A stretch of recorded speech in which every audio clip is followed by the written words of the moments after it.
Since it was a while ago, I'm just gonna remind you of something. So if you don't know, Dr. Disrespect got banned from Twitch. And to my surprise, it was back in 2020. And it didn't really feel like it was a long time ago. It felt like it happened 2 years as opposed to 4 years. But anyways, Dr. Disrespect got banned back in 2020 from Twitch. Everyone was wondering why, but it wasn't really disclosed. So it was just left up to speculation and all that type of jazz. Now, the reason why it was like, I guess kind of big was mainly because it just happened out of nowhere. Like, we know that Twitch does, bannings, it's pretty ruthless. Bannings that for the most part do not make sense and do not really align with punishments and all that type of jazz. But Dr. Disrespect got indefinitely banned from the site ultimately, and he was never ever to be seen streaming on Twitch ever again. And around last week, a tweet from Cody Connors, who claims to be a former Twitch employee, makes the claim 4 years later that he got banned because he got caught sexting a minor in the then existing Twitch Whispers product.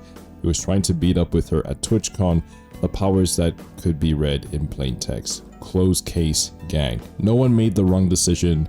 F him and his boys. And by he is referring to Dr. Disrespect. That was tweeted on the 22nd of June. There wasn't really any evidence to indicate that, like, yeah, this is true. Like, I don't know who Cody Connors is, so I don't know how true it is that bro is a former employee. Now, in the same day, Dr. Disrespect made a response to that tweet indirectly, and he says, listen, I'm obviously tied to legal obligations from the settlement with Twitch, but I just need to say what I can't say since this is the f***ing internet.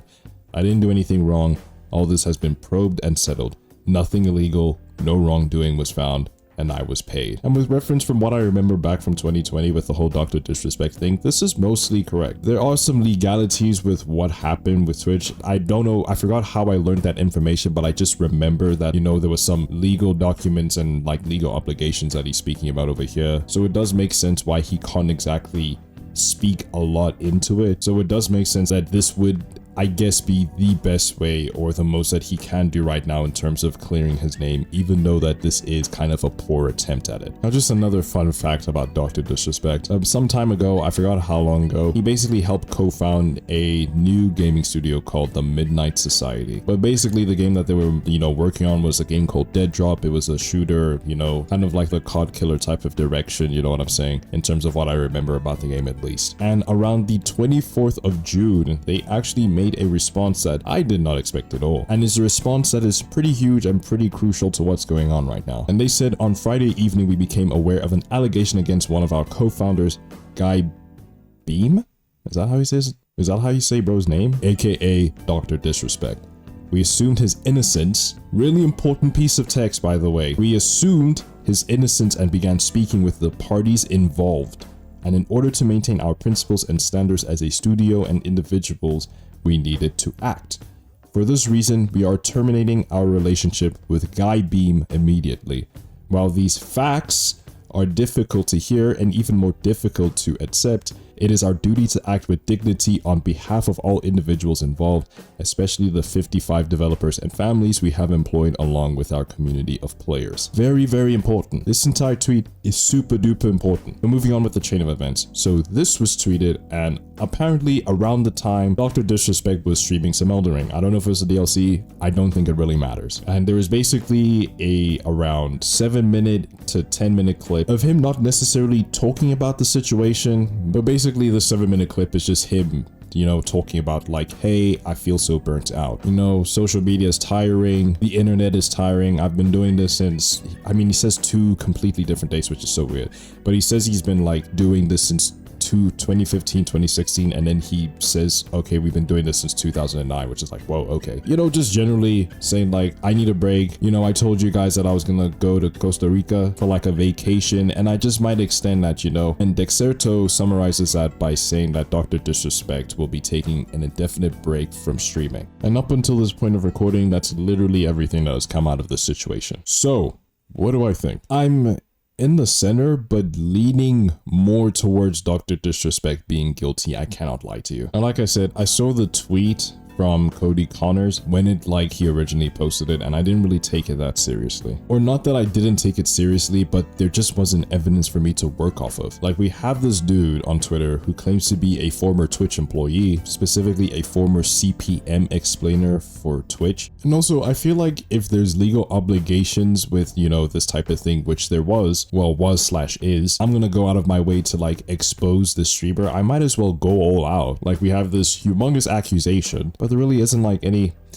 evidence, So overall, I left the tweet at the time. But then a few days later, I see this tweet from Dr. Disrespect via Dexerto, I think. And it's him responding this way of it's like, hey, obviously because of legal obligations, he didn't do anything wrong, yada, yada, yada. Now, I don't know what those legal obligations entail, because I do know that, Dr. Disrespect made it this huge thing to, I think, sue them at the time. I think he did take them to court. It was 4 years ago. I don't really remember. But I do remember something about, court case and all that jazz. So it does make sense for him to say this. And he obviously doesn't want to get caught slipping, otherwise he might just end up losing some more money or something. I don't know, man. Now with that happening, it's like, okay, cool, that makes sense. He's overall just said that, he didn't do what was claimed. He didn't do anything wrong, which I don't know. I think honestly the tweet here is a pretty solid tweet within the obvious legal obligations and legal what can you says and stuff like that.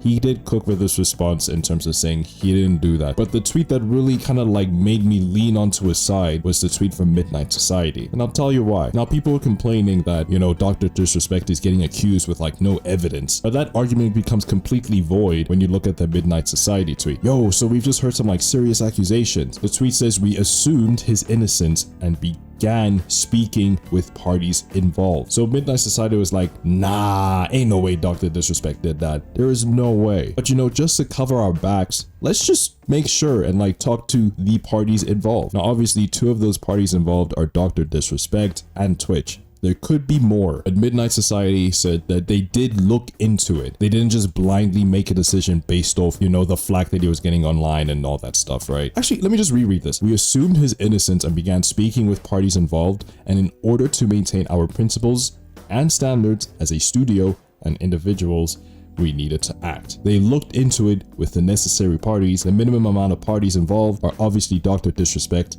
and Twitch. Now, if this is true, there could be an additional person, which is the actual victim. And then they talk about their principles and their standards and said that they needed to act. So basically, they were doing a little bit of investigation and they found some information. And the information was not looking good for Mr. Guy Beam. And for this reason, we are terminating our relationship with Dr. Disrespect immediately. So if Midnight Society did a proper investigation for themselves to find out, yo, what's actually going on in this situation, and came to the conclusion that, yo, we need to get rid of Doc immediately, doesn't that surely point to you as not a legal person, right? Because obviously legally this doesn't really mean a lot, right? But as a common person, doesn't this direct you to be hey, Dr. Disrespect definitely did do something, right? He was probably sexting a minor. Because Midnight Society could have come with the same statement, right? And said that we will continue working with Dr. Disrespect.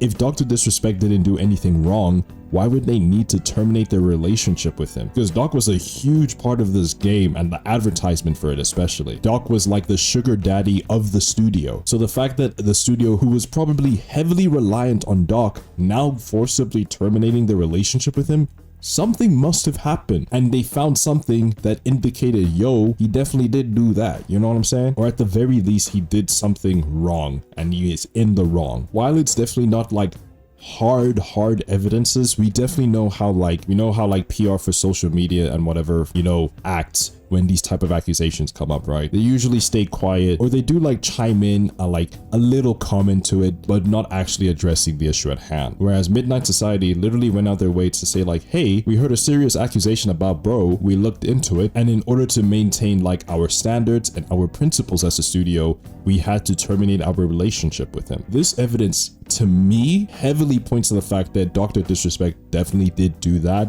or definitely did do something bad, right? Now, something that one of the Twitter comments said that is like a good theory, I would say personally, is that basically Dr. Disrespect was inappropriately talking to a minor, but it wasn't to the extent where it could be like constituted as a crime. And that's why they were able to settle the way they settled with Twitch, right? I think that's a good theory. Like I said, theory, not what actually happened, considering what we know and what's going on. I mean, even with, you know, Midnight Society saying this, there's still a lot of replies on Twitter asking for proof. I don't know, but for me personally, this is almost enough proof for me. Like, the replies are still asking for like some type of evidence. I mean, and also just to top that off, also Dr. Disrespect, like doing the thing he did on stream, you know, like saying like, yo, with all of this BS going on, I think I'm just gonna like extend that vacation that I was telling you guys about for Costa Rica. I'm gonna just be gone for a while. Now, obviously, the man could genuinely be tired, right? Dr. Disrespect streams a ton. I mean, I'm not like by any means a fan. I don't watch his streams. I don't watch any of his videos. The only time you'll catch me watching anything Dr. Disrespect related, like on Twitter, like for example, right now, or like a short on YouTube or something. But yeah, I think that's really all I have to say. So if you have enjoyed this video, then please do leave a like. That'd be greatly appreciated if you do want to, of course. And also, if you're gonna check out my videos or past streams or whatever the case may be, then please do subscribe. That'd be greatly appreciated if you do want to, of course. YouTube channel, link in bio. Just like generally, hopefully, we get some sort of hard evidence that like, hey, this was really happening. Dr. Disrespect is completely in the wrong. Here's the evidence for the internet to see. Because there's a lot of people that are really defending Dr. Disrespect, even with the Midnight Society tweet being out there. And while there is some validity to it, I just think that if a gaming studio is getting rid of their cash cow, like the thing that is basically part of their studio, like their studio's identity, then something most likely happened there. Instead of just being like, oh, you guys are saying that this did happen, but there's no evidence, even though they did claim to have looked into it. I do have a goal of trying to ratio Mr. Beast over there on Twitter and Instagram, and in order to do that, I'm gonna need more followers over there. And in order to get more followers over there, I'm gonna need more subscribers over here so you know exactly what to do. Just a little slight diss. But Nick Mercs, it's so very interesting how you say like inherently trans people are like pedophiles and like preying on children, yet you have your buddy over here, which is having some things happen, and you're like telling them to like leave these kids alone, yet you have a buddy over here which you're openly friends with in the public that is kind of doing that, and you just say like, oh, there's not enough evidence. Ain't that kind of two-faced? But anyways, that's just a whole other video by itself that I'm probably most likely not going to make. I just wanted to point out how much of a hypocrite he is. But anyways, what do you think about the whole situation? Are you on Doc's side? Are you on the, hey, there's not enough evidence side? What do you think about the whole situation? Do you think it's real? Do you think it's fake? Do you think there's some lies being spread? Do you think that there's some shade, shadow, or wholeful truth going on here? Do you agree with what I said? Do you disagree? If so, for either one of them, why? How broke are you gonna be this October with many video games being released? Anything you have to say, you can tell me down in the comments below, and I'll most likely acknowledge it. And you know what it is, guys. Peace. He basically confirms that, you know, he was texting an underage girl and it went weird sometimes, you know, and look, no excuse for something like that. And I can't support it. They got your mans on sex assault charges. Yeah, the nigga you be hanging with. The nigga you be hanging with. Oh, yeah, sex offender. And he was your mans. He was your boy. You ain't know what he was doing? You ain't feel bad at all?